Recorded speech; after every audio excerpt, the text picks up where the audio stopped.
Imagine you're a seasoned coach on your final rounds of the day. A paramedic friend tells you about the time she glanced at her father-in-law and immediately felt something was not right.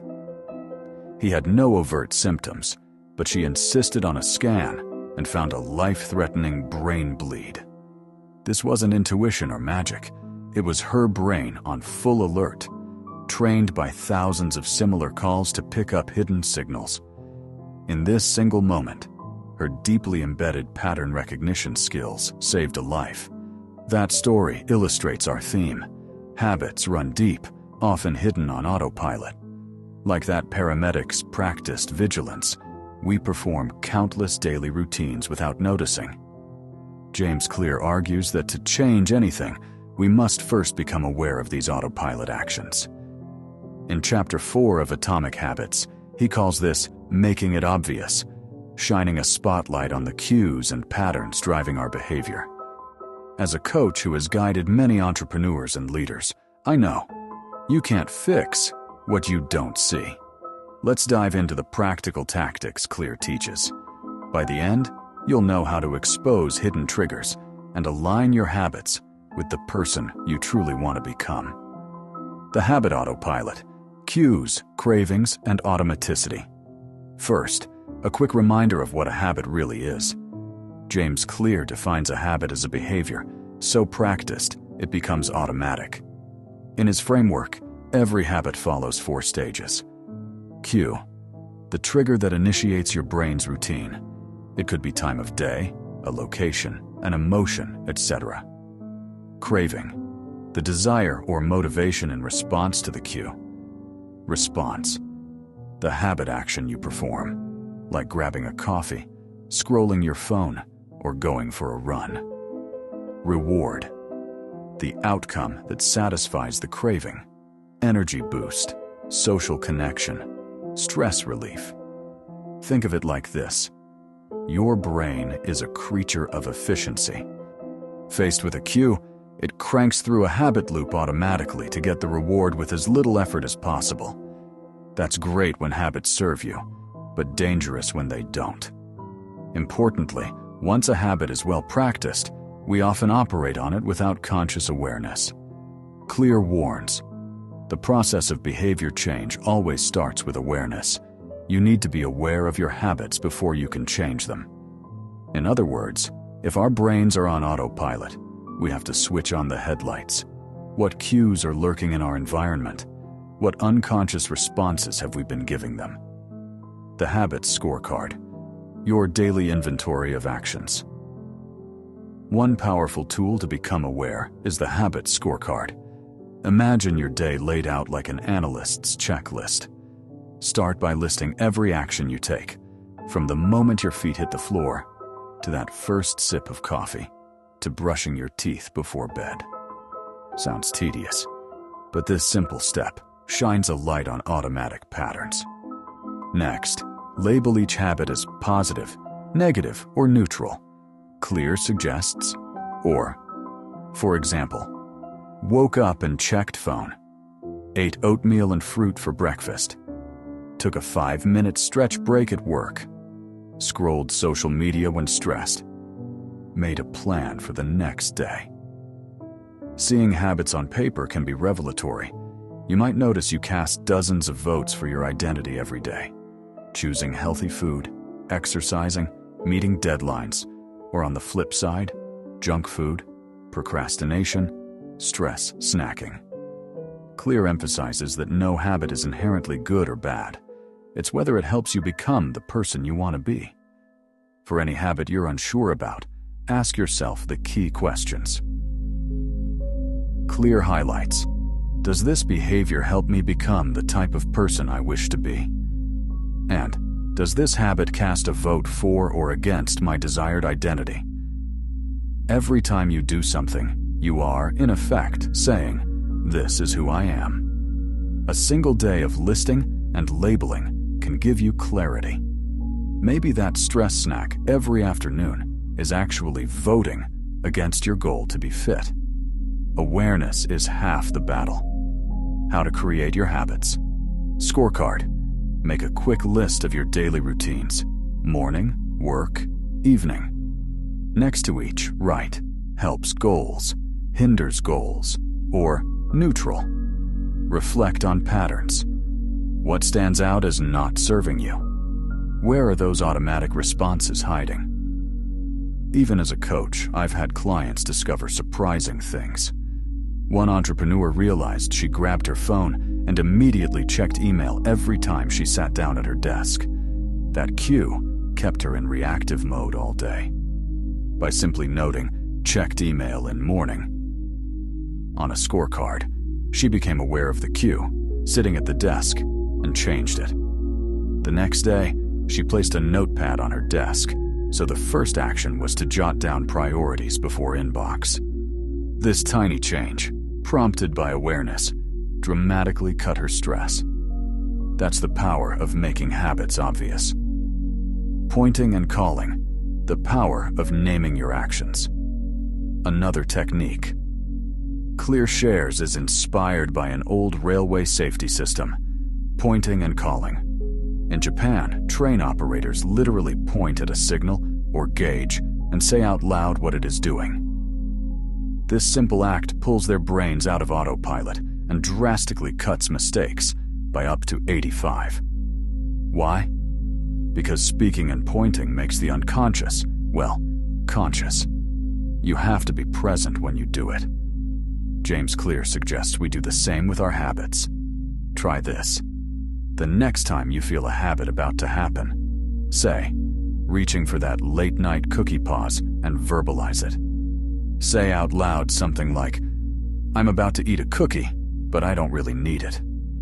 It feels awkward at first, but that tiny intervention snaps you from autopilot and gives you a moment of clarity. Suddenly, that cookie is just a cookie. No long autopilot justification needed. In effect, you're pointing at a cue and calling out your next step before you do it. In practice, pointing and calling can be fun and revealing.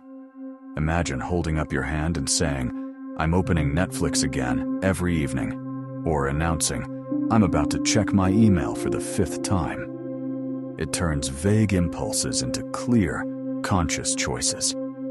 Every time you do it, you're reinforcing awareness in your brain. Over time, we stop mindlessly reacting to every beep and buzz in our lives. As Clear puts it, this method raises your level of awareness from a non-conscious habit to a more conscious level by verbalizing your actions. It's like shining a spotlight on an action before it happens. Are your habits serving your identity? One of the most profound questions you can ask is, are my habits building the person I want to be? In Chapter 4, Clear reminds us that every action is a vote for your identity. For instance, if you call yourself a healthy person, then ordering a salad is a vote for that identity, whereas grabbing fries says the opposite. This perspective is a powerful coach's trick. It reframes habit change from willpower to voting rights. Consider a fictional example. Alex wants to be a creative writer, yet every day he finds himself mindlessly doom-scrolling news before bed. One night, he scores it.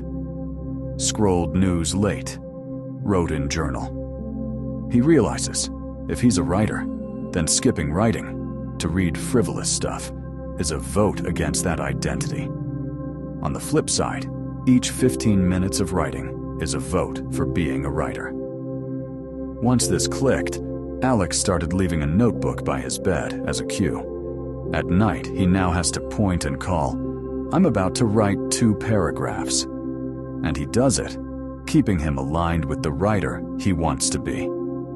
This identity-based viewpoint transforms motivation. Clear explains that habits have layers.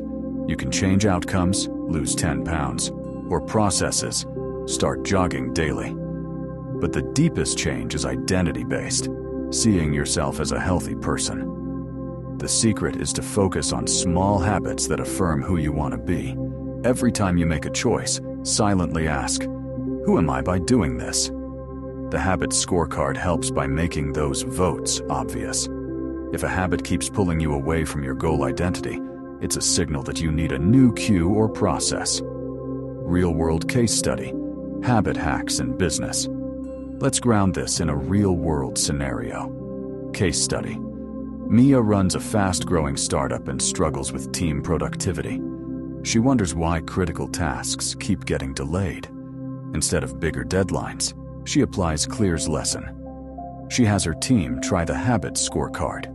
Each team member lists daily routines and marks the ones affecting projects. They notice a pattern. Every day at 3 p.m., as energy dips, many check social media, marked. Another habit. Everyone waits until the morning stand-up to mention issues, neutral, instead of flagging them early. With awareness, Maya coaches the team. Let's call out our actions.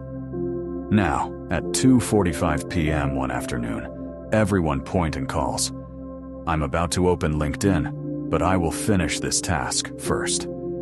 By making the temptation explicit, they break the pattern and finish more work. They also shift a quick check-in to midday, telling each other, we're going to discuss blockers at 1 p.m. today, so problems get spotted early rather than at stand-up, recasting that cue. After a week, productivity soars. The team's scoreboard is covered in more habits and far fewer ones. By getting conscious, they inadvertently designed a system that made good habits obvious and bad ones visible. Mia explains that small, micro decisions around cues can align every team member toward the company's goals. Her secret: use the first law of behavior change, make it obvious, to build a culture of awareness. Practical takeaways for your life. So, what can you do today to start making habits obvious? Here are some key strategies. Make the invisible visible. Use the Habits Scorecard as described. Write down your routines and label them. This exercise will reveal habits you never noticed. Ask identity questions. For any sticky habit, pause and ask, does this vote for the person I want to be? If not, consider changing the cue. Point and call your actions. Try the Japanese railway trick for just one day. Before acting on a habit, even a small one, look at it straight and speak out your intention.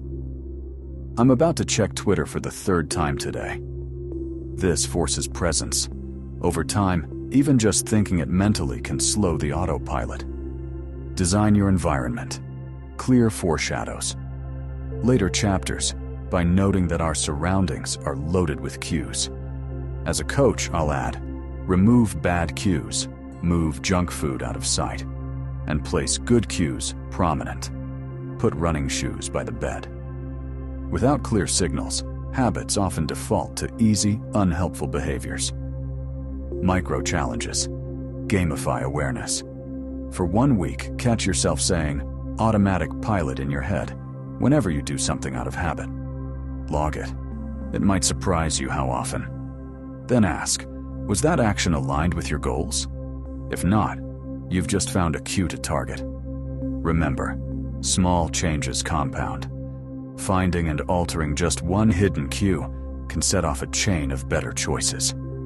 As Clear puts it, habits are the compound interest of self-improvement. Plant the seed of awareness today, and watch how your world starts to look different tomorrow.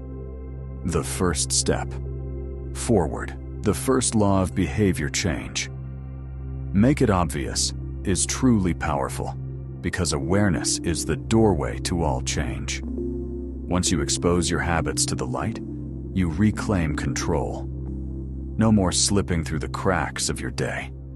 You'll find that new opportunities emerge, the chance to swap a bad habit for a good one, and to consciously choose the life you want.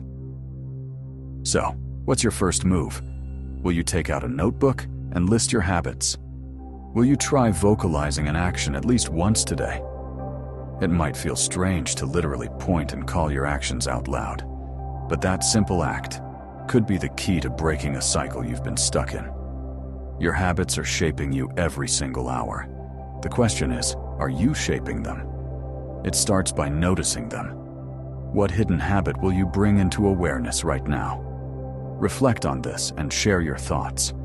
How will you make one of your habits more obvious today?